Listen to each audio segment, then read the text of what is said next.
करीम अलैहिस्सलाम ने जिस औरत को पसंद किया, जिस औरत की तारीफ की, जिस औरत की बाबत मेरे नबी ने इरशाद फरमाया, वो बड़े खूबसूरत लफ्ज हैं। साहिब अहकामुल कुरान में लिखे हैं, मेरे हबीब पाक ने सहाबा की महफिल सजाई, मजमा खचाखच मस्जिद भर गई। हुजूर ने फरमाया बोल के बताओ खैरुन निसा कौन सी है, औरतों में सबसे अच्छी बीबी कौन सी है, बोल करके बताओ। हजरत सिद्दीक अकबर से लेकर मौला अली तक, हजरत अली से लेकर जनाब बिलाल तक, हजरत सलमान फारसी से लेकर अब्दुल्ला मुजनी तक भरा पड़ा है मजमा। हुजूर ने फरमाया बोलो सबसे अच्छी औरत कौन होती है। एक सहाबी कहने लगे हुजूर जिसकी नमाज कज़ा न हुई हो, पर मैं वो भी अच्छी है पर तुम मेरी मुराद को नहीं पहुंची। एक ने कहा हुजूर जो खामद की ताबेदार हो, फरमाया वो भी अच्छी है पर तुम मेरी मुराद को नहीं पहुंचे। एक सहाबी ने कहा या रसूल अल्लाह जो पाक दामन हो, हुजूर ने फरमाया तुम मेरी मुराद को। हजरत अली फरमाते हैं जब सबके जवाब गलत हो गए तो मैं, कद मेरा छोटा था, मैं पीछे बैठा था, मैं गर्दन झुका के पीछे से निकल गया। सैयदा तैयबा ताहिरा हजरत फातिमा ज़हरा रज़ी अल्लाह ताला फरमाते हैं बीबी साहब के पास पहुंचा। मैंने कहा फातिमा हुजूर ने सवाल किया है। तो हजरत फातिमा भी गोया मुस्कुरा के कहने लगी इल्म के शहर के दरवाजे तो आप ही हैं, तो आप यहाँ आ गए। कहा हुजूर ने सवाल किया है और मुझसे लेकर अबू बकर, उमर, उस्मान गनी तमाम को किसी को जवाब नहीं आया।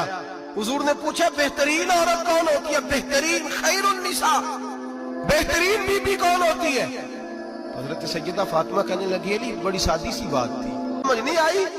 का फातिमा बतला दो इतनी सादी है तो। हजरत फातिमा कहने लगी सबसे बेहतरीन औरत वो होती है न कभी गैर महरम ने वो बीबी देखी हो। अगले जुमले भी याद रखने। और फरमाया ना उस बीबी ने कभी कोई गैर महरम देखा हो। सिर्फ मर्द पे पाबंदी नहीं कि वो औरत न देखे, फरमाया औरत पे भी पाबंदी है कि वो भी गैर महरम का चेहरा न देखे। फरमाया बीबी ने भी गैर महरम न देखा हो, वो खैरुन निसा है, वो सबसे आला। हजरत अली कहते मैं झट से आया, पीछे बैठा, बात अभी जारी थी, मैंने हाथ खड़ा कर दिया। मैंने कहा हुजूर मैं बताऊं। नबी पाक ने फरमाया बतलाओ। तो कहते मैंने कहा हुजूर बेहतरीन बीबी वो होती है जिसने न कभी गैर महरम देखा हो और न गैर महरम ने कभी उसे देखा हो। अली फरमाते हैं मैंने जवाब दिया तो मेरे रसूल की आंखों में आंसू आ गए। हुजूर रोए और फरमाते हंसते मुस्कुराते अचानक से सहाबा के आंसू बरसने लगे। मजमे पे कैफ सा तारी हो गया, आंखें बरसने लगी। हम लोग हुजूर के रोने पर सख्ते में आ गए। नजर उठाई तो जवाब तो मैंने दिया था, तारीफ मेरी होनी चाहिए थी, शाबाश मुझे मिलनी चाहिए थी। मेरे हबीब ने रो के आंसू पूछ के फरमाया मैं तुम्हें कहता नहीं अल फातिमा तो बिदा तो मिन्नी, फातिमा वाकई मेरे जिगर का टुकड़ा है, फातिमा मेरे वजूद का हिस्सा है, मैं तुम्हें कहता नहीं रहता। कहा फातिमा मेरे जिगर का टुकड़ा है। हजरत अली फरमाते हैं सहाबा मेरी तरफ देखने लगे और कहने लगे अली जवाब तू दे, शाबाश बीबी साहबा को मिले। तो कहते हैं मैंने कहा हुजूर रोए हैं तो आंसू मेरे भी छलक ही पड़े हैं। फरमाने लगे लफ्ज मेरे हैं पर सोच उस बेटी के है जिसकी तरबियत मोहम्मद अरबी ने फरमाई है।